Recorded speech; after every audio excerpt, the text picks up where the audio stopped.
Bonsoir à tous, bienvenue dans Zone Grise, l'émission qui retrace l'actualité internationale. Avec moi ce soir, trois invités. Jao, bonsoir Jao, bonsoir.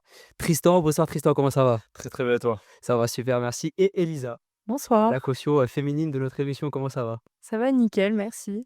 On va commencer donc cette émission en abordant 4 flash infos sur lesquelles on va essayer tout de même de débattre. La première information, c'est donc le G20. Ce week-end a été marqué par la tenue du G20 du côté de Johannesburg, en Afrique du Sud. Un sommet symbolisé par l'absence américaine et par les réticences des alliés du pays de l'oncle Sam. Le président sud-africain Cyril Ramaphosa a d'ailleurs ratifié une déclaration commune sur des thématiques telles que la paix dans le monde ou les enjeux climatiques dès le début du week-end, chose assez inhabituelle. Le G20 se tiendra l'an prochain aux États-Unis, au retour en Occident pour un événement qui s'est systématiquement tenu dans le Sud global lors des 4 dernières éditions. Affaire à suivre.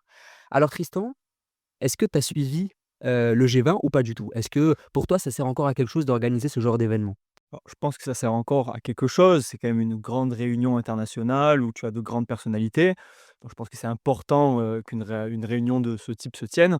Néanmoins, cette année, elle est quand même amputée, premièrement des États-Unis et même au-delà de ça, elle est quand même amputée, il me semble bien, de Xi Jinping qui n'était pas présent. Également, il y avait la délégation russe qui était présente, il me semble, mais Poutine n'était pas présent non plus et on peut même citer, d'autres présidents tels que Javier Milei, je veux dire, président argentin élu il y a 2 ans, qui tente comment dire? Qui tente de prendre beaucoup de risques politiquement, avec un espèce de renouveau économique, une situation donc nouvelle pour l'Argentine. Donc il y a quand même pas mal de personnalités, publiques, personnalités internationales qui n'étaient pas présentes. Je pense que ça entache un peu cette réunion internationale. Donc c'est ça un petit peu mon problème. Je sais pas toi ce que tu en penses, Et toi, Jao? Jao, oui. Moi, je pense que l'absence des États-Unis en dit long, en fait, sur l'état des organisations internationales, enfin, dans le monde, en fait. L'ONU, c'est le même problème. Le fait que les États-Unis se désolidarisent de toutes ces organisations, c'était le budget principal. Donc, on peut remettre en question la légitimité maintenant de ces organisations. S'il n'y a plus de budget, ils sont très limités dans leurs actions. Oui, je comprends totalement, votre avis sur cette, réunion, du G20. On va maintenant basculer, sur l'actualité ukrainienne qui est très riche avec, un deuxième flash. Une énième semaine agitée. Mercredi 19 novembre, au moins 26 personnes, dont 3 enfants, selon l'ONU, sont mortes à Ternopil, dans l'ouest du pays. Un plan de paix est actuellement négocié entre les acteurs occidentaux et le pouvoir russe, mais ce dernier semble être dans une impasse. Le chef des droits de l'homme de l'ONU s'est dit choqué par la violence de l'offensive. Cette attaque est l'une des plus sanglantes de l'année civile et l'usage de drones et de missiles a poussé le chancelier allemand Friedrich Merz à employer les termes d'intensification massive du conflit pour qualifier l'attaque russe. Toi, Elisa, tu t'es renseignée sur l'affaire ukrainienne. Qu'est-ce que tu penses de ce plan de paix? Est-ce que tu penses que c'est viable et que ça va vraiment déboucher sur une solution? Alors, le plan de paix, il a été discuté entre hier et aujourd'hui à Genève, en Suisse et un plan de paix européen a été proposé. On ne connaît pas encore, les tenants et les aboutissants. Seulement, on voit que Poutine a répondu à la négative, c'est-à-dire qu'il n'est pas d'accord avec ce qui a été proposé. Il était plutôt partant pour ce qui a été proposé par le président américain Donald Trump. Donc finalement, ce genre d'attaques qui s'intensifient, de plus en plus et qui sont extrêmement meurtrières, pouvaient potentiellement voir une fin, mais on voit que, c'est encore compliqué de s'imaginer une fin de guerre, du moins, avec, ce qui est proposé, pour l'instant, pour la paix. Enfin, on termine notre tour du monde avec le continent africain. Au Nigeria, 500 élèves âgés de 8 à 18 ans ont été enlevés dans une école catholique mixte. Ce dimanche, l'association chrétienne du Nigeria a déclaré dans un communiqué que 50 des 300 enfants enlevés sont parvenus à s'échapper. Une nouvelle qui ne fait pas pour autant baisser la peur dans une région marquée par les enlèvements fréquents perpétrés par des groupes islamistes radicaux sur la dernière décennie. Est-ce que vous avez suivi, vous, cette actualité sur le continent africain? Bon, je l'ai suivi, tout de même un peu de loin, mais ce que je pourrais dire sur cette affaire, c'est que malheureusement, comme beaucoup d'affaires internationales de ce type, ce sont des affaires internationales qui ne sont pas assez mises en avant. Je pense soit par peur de certaines personnes, soit tout simplement de désintérêt. Il y a des personnes qui ne sont pas forcément intéressées par les affaires africaines, ça peut se comprendre. Chacun ses intérêts en termes de géopolitique. Certaines personnes sont plus intéressées par un tel conflit ou par un autre. Néanmoins, malheureusement, le Nigeria, je pense que beaucoup de personnes savent que les chrétiens là-bas sont tout de même en danger. Je pense que c'est comme, par exemple, l'esclavage en Libye. Les gens savent qu'il y a de l'esclavage en Libye, pourtant on n'en parle pas forcément. Les gens savent que l'Érythrée est une dictature. Pourtant, les gens n'en parlent pas forcément. Pareil pour le Yémen où il peut y avoir, beaucoup de problèmes, beaucoup de massacres, beaucoup de tueries. Et malheureusement, ce n'est pas assez, mis en avant. Je pense que c'est ça qu'on peut dire. Tu es d'accord avec cette différence de traitement médiatique? Il y a peut-être la loi de proximité aussi, le fait que ce soit loin de nous, Jao? Effectivement, c'est vrai que c'est une cause qu'on n'entend pas du tout parler dans les médias, en tout cas à une mesure moindre, que celle, en Ukraine, par exemple. Peut-être parce que ce n'est pas sur notre continent, je ne sais pas vraiment. Simplement, pourtant la gravité, de la situation est quand même énorme. On parle de 300 enfants qui ont été enlevés. Ça mériterait un traitement médiatique un peu meilleur. On va terminer avec, une nouvelle information évidemment hier avec, de nouveaux bombardements, israéliens sur, Beyrouth qui auraient tué, l'un des grands chefs, du Hezbollah. L'attaque a été, revendiquée par, le gouvernement israélien. Donc voilà, je voulais finir, ces flash infos sur, tout ça. Bien sûr, c'est, des informations très importantes sur ce qui se passe, du côté du Moyen-Orient. Elisa, j'aimerais qu'on bascule maintenant, sur les chroniques et tu vas évidemment, aborder la question, russo-ukrainienne, sur le temps long, essayer un peu de dresser, les racines du conflit. Quelle est, ta vision finalement, du temps long et est-ce que tu peux, nous prendre un point d'ancrage d'actualité, éventuellement? Oui, alors, nous allons passer, du temps sur le conflit russo-ukrainien et nous allons nous pencher, tout d'abord, peut-être sur la déclaration du chef d'état-major français, le 18 novembre 2025, désormais démentie par le gouvernement français, qui suit la ligne européenne. Il demande au peuple français, d'accepter de perdre leurs enfants au combat et à cela s'ajoute le plan de paix en 28 points du président américain Donald Trump le 20 novembre. Parmi les propositions, une cession de plusieurs territoires ukrainiens en faveur de la Russie. Il a imposé un ultimatum de réponse au président ukrainien Volodymyr Zelensky pour le jeudi 27 novembre. Ce sont des propos qui font évidemment réagir l'Union européenne et le G20. Des pourparlers se sont tenus hier dimanche 23 novembre entre des dirigeants européens, américains et ukrainiens pour ne pas laisser la Russie en position de force sur le territoire européen. Et pour comprendre tout ça, il est important de regarder les racines de ce conflit russo-ukrainien. Donc tout commence lors de la chute de l'URSS en décembre 91. L'État fédéral de Russie perd l'Ukraine, elle qui gagne son indépendance par un référendum voté à l'affirmative à 92,3%. Le 5 décembre 1994 se déroule le mémorandum de Budapest. L'Ukraine est troisième puissance nucléaire mondiale à l'époque. Elle renonce à son arsenal nucléaire en échange de garanties sécuritaires. Il sera violé par la Russie le 18 mars 2014 par l'annexion de la Crimée, non reconnue encore aujourd'hui, mais pourrait l'être avec le plan Trump. En 1999 et en 2004, l'OTAN gagne du terrain dans l'est de l'Europe, ce qui fait peur à la Russie qui entre alors dans une psychose, comme le qualifie l'ancien ambassadeur français à Moscou entre 2020 et 2024.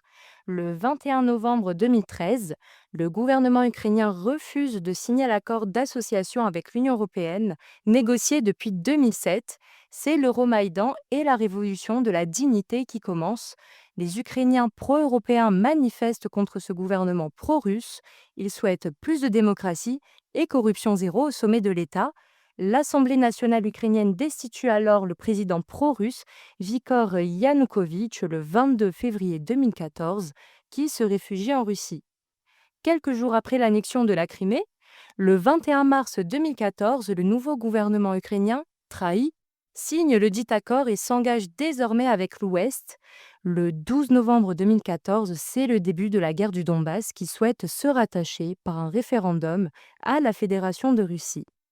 Sont signés par la suite les accords de Minsk I et II entre 2014 et 2015 pour laisser davantage d'autonomie et d'indépendance à ces territoires tout en restant ukrainiens. Puis, dans la nuit du 23 au 24 février 2022, l'armée russe envahit le territoire ukrainien en voulant prendre Kiev et d'autres grandes villes. S'ensuit une guerre totale connue de tous, créant des tensions diplomatiques importantes entre l'Europe, l'Ukraine et les États-Unis et la Russie. Ce qu'il faut comprendre de ces moments historiques et de ces derniers moments d'actualité. L'UE et la France ne veulent pas franchir leur ligne rouge, c'est-à-dire une capitulation de l'Ukraine, tout en l'excluant de l'OTAN et diminuant encore sa capacité militaire. De l'autre côté, les États-Unis se sachent militairement nécessaires pour l'Ukraine, forcent une stratégie de paix de court terme. Finalement, un jeu de pouvoir profitant à Poutine puisqu'il affirme qu'il est possible de trouver la paix grâce à cette proposition. OK, bah, merci pour, ce retraçage historique. C'est vrai que c'est assez riche en dates. Il y a beaucoup, d'éléments clés quand même dans ce conflit parce que les racines remontent à très loin. Toi, Jao, est-ce que, tu étais au courant un peu de tout ça et de la complexité, de ce conflit? Alors la complexité, effectivement, j'étais au courant. C'est vrai que c'est un conflit dont on parle beaucoup depuis les récentes années, mais c'est un conflit qui date énormément. Mais effectivement, j'étais pas au courant de tout ce qu'elle a dit, elle a apporté de très bons détails. Et toi, Tristan, sur le temps long, ce conflit, est-ce que tu trouves que médiatiquement, on y accorde assez d'importance au fait que ce conflit date d'autant de temps? Je dirais, c'est une question qui est complexe, qui est très complexe, je dirais, tout de même un petit peu trop. Surtout que c'est une question qui prend, une question et un conflit qui prennent beaucoup trop de place, je pense, dans nos problèmes à nous. C'est-à-dire certes, c'est un problème européen, je dirais, c'est, peut-être un peu, caricatural, mais c'est un problème entre slaves, je trouve. Mais Oui. que on s'approprie beaucoup trop ce problème, alors qu'on a déjà beaucoup trop de problèmes chez nous. Et en plus, c'est si bien dit, c'est quelque chose qui dure depuis tant d'années et du coup, je pense que ça pèse beaucoup trop sur notre état à nous, qu'est la France, et qui est déjà pas dans une très bonne santé non plus. Ouais, c'est tout ce que je pourrais dire. Après avoir évoqué l'Ukraine, on va maintenant partir du côté, de la péninsule ibérique. Alors, j'ai baptisé, cette chronique «Rendez-vous en terre inconnue». Alors, on n'est pas du tout en terre inconnue pour le coup, c'est vraiment l'Espagne. Mais je voulais parler de l'économie espagnole et c'est vrai que ça, pour le coup, c'est vraiment inconnu du grand public. On parle souvent, du tourisme ou du sport espagnol et on parle un peu moins de l'économie. Donc, Tristan, fais-nous part un peu, de l'économie espagnole et de sa progression ou non dans l'UE. Vous allez voir qu'avec le tourisme, c'est tout de même un peu lié parce que le tourisme et prend vraiment une part énorme dans l'amélioration de l'économie espagnole. Néanmoins, ce n'est pas la seule donnée à prendre en compte. Il y a une donnée qui est tout de même assez importante, c'est que l'économie espagnole, elle s'est améliorée. C'est une grande, comment dire? Une grande, sur le temps long, si on prend globalement sur plusieurs années, elle s'est grandement améliorée. On peut par exemple prendre un fait très intéressant, c'est le fait que l'Espagne soit beaucoup moins exposée aux droits de douane liées par exemple, aux États-Unis et cetera. On sait qu'en France, c'est un problème.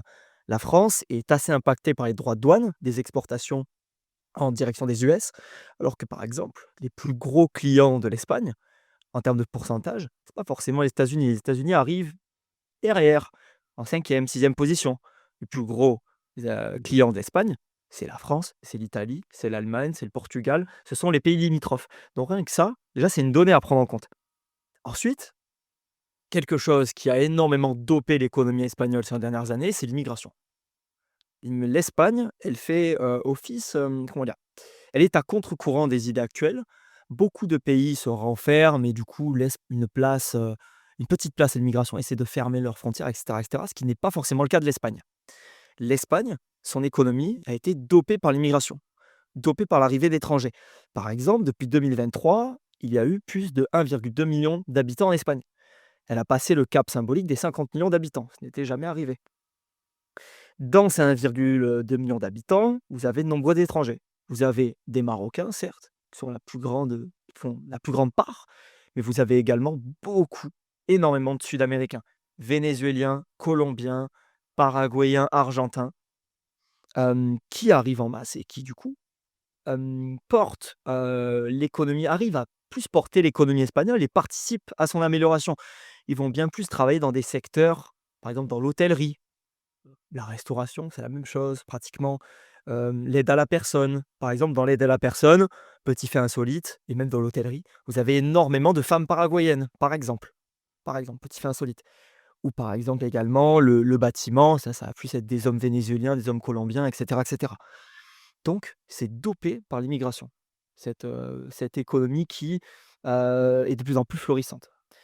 Donc, pour ceux que ça intéresse un peu plus, vous pouvez vous renseigner par exemple avec les chiffres de la banque Santander ou également, par rapport à, l'INE, qui est «l'INSEE espagnol» entre guillemets. Donc pour terminer ma chronique, j'aimerais terminer par cette phrase: «Être pour ou contre l'immigration, ça veut rien dire, ça veut rien dire». Pourquoi? Parce que vous devez vous intéresser à: est-ce qu'on parle sociétalement? Est-ce qu'on parle économiquement? Est-ce qu'on parle Sportivement. culturellement, sportivement? Bien vu. Sécuritaire, et cetera. Être pour ou contre l'immigration, ça veut rien dire. C'est trop arbitraire. Qui, quoi, comment, où, et cetera, et cetera, et cetera. Et comment tu juges, toi, l'évolution, de l'économie espagnole par rapport à d'autres économies? On a vu que l'économie italienne aussi, avait été sujet à débat récemment, l'économie allemande aussi. Comment tu juges, l'économie espagnole par rapport à ses voisins, toi? Est-ce que tu as pu observer un peu, une différence ou pas du tout dans ton observation? Un peu moins, je me suis moins penché dessus. Néanmoins, je pense que, tout d'abord, l'Espagne, heu, pour améliorer son économie, elle peut compter sur quelque chose qui, j'ai l'impression, ne disparaîtra jamais, à moins d'un cataclysme, hein, mais le tourisme. Ils sont un peu dépendants de ça. Mais néanmoins, le tourisme en Espagne, il s'arrêtera jamais, hein. Je veux dire, c'est beaucoup trop varié. En Espagne, on l'oublie rarement, enfin, on l'oublie, souvent. Il y a pas que l'Espagne, également. Tu as les îles Canaries, tu as, je veux dire les Baléares. Je pense que, très peu de personnes arrêteront d'aller, à Palma ou à Ibiza, pour parler un peu comme ça. Je veux dire, même hors péninsule ibérique, Mmh. l'Espagne a beaucoup trop d'arguments. Tu avais suivi, toi, un peu, Jao, le développement de l'économie espagnole ou pas du tout? Tu étais plus, tourisme, sport en général? C'est vrai que pareil, hein, l'Espagne, on n'en entend pas souvent parler pour l'économie, encore moins dans les médias, il faut le dire. C'est vraiment intéressant de voir, surtout la partie sujette à l'immigration. Ça montre un exemple, enfin pour laquelle ça a fonctionné en vrai. Donc, comme il a dit, c'est une mauvaise question d'être pour ou contre, l'immigration. S'intéresser à, enfin quel point de vue on a, que ce soit sociétal, économique et cetera. C'est déjà beaucoup plus important. Et on a vu qu'avec l'Espagne, ça marchait. Elisa, on arrive quand même, politiquement en Espagne peut-être, je dis pas une forme d'unité, mais on a l'impression que c'est quand même, un peu plus uni qu'en France où c'est quand même assez compliqué en ce moment. Est-ce que tu penses qu'on peut faire un comparatif entre l'Espagne et la France sur, la santé économique des pays et cetera, avec un pays qui va peut-être mieux, l'autre un peu moins ou pas du tout? Il y a pas vraiment de comparaison à faire? Entre les 2 pays, à vrai dire, c'est vrai que l'économie, c'est pas quelque chose qui me plaît particulièrement. Mais par contre, l'ouverture, justement, de ce qu'a dit Tristan est très intéressante et en fait, on pourrait regarder ça avec la France, c'est-à-dire que l'Espagne, elle, par rapport à l'immigration, est très ouverte, tandis que la France, quant à elle, est encore complexée. C'est encore un sujet tabou qui, pose énormément de problème. Pourquoi? Parce qu'en fait, on ne regarde pas peut-être les bases du problème et à partir de ce moment-là, lorsqu'on voit quand même que, l'immigration dans un pays pose problème et dans l'autre non et qu'on voit un pays où son économie, elle, florit, je crois quand même que son PIB va augmenter cette année de, 2,9 Il me ou un semble, peu moins. Alors que la France, elle, recule, elle est classée mais, médiocre enfin, c'est médiocre son classement, et puis je crois qu'elle a vendu, justement sa dette, donc elle sera encore plus endettée par la suite. Peut-être que les chiffres à titre comparatif entre la France et l'Italie se trouve être, en pire position, mais par contre, on voit que la France, in fine, elle, s'en sort vraiment pas bien et lorsqu'on regarde du côté espagnol quelque chose, peut-être moi l'économie je m'y intéresse pas, mais par contre on voit que l'Espagne, s'en sort vraiment bien, eh bien on se rend compte que, peut-être que ce sont, oui, les choix politiques qui influencent, l'économie et ces choix politiques-ci en particulier. D'accord, merci. Ben merci Tristan pour, cette de chronique rien. sur, l'économie espagnole en terre inconnue. Jao, on va conclure par, ta chronique et tu vas nous parler, d'un fait historique qui s'est déroulé il y a pas mal de temps. Alors celle-là aussi, hein, c'est appelé le fun fact, c'est une guerre, c'est pas un fun fact, mais c'est très intéressant parce que il est sujet d'un footballeur très célèbre aussi qui est dans le milieu du conflit. Présente-nous un peu, ta chronique, Jao. Donc merci, Mohamed. Je vais vous présenter aujourd'hui la guerre des Malouines. Voilà, ça a duré du 2 avril au 14 juin 1982. C'est une guerre qui oppose 2 pays qui sont complètement à l'opposé de la planète, 2 pays qui n'ont, dans l'imaginaire collectif, aucune réelle histoire commune, l'Argentine et le Royaume-Uni. Un conflit dont on parle peu en réalité, il n'a officiellement duré que 2 mois, mais qui a eu quelques conséquences quand même sur la rivalité et le contexte politique des 2 pays. Les îles Malouines, c'est un archipel, qui se situe au large de la côte sud de l'Argentine.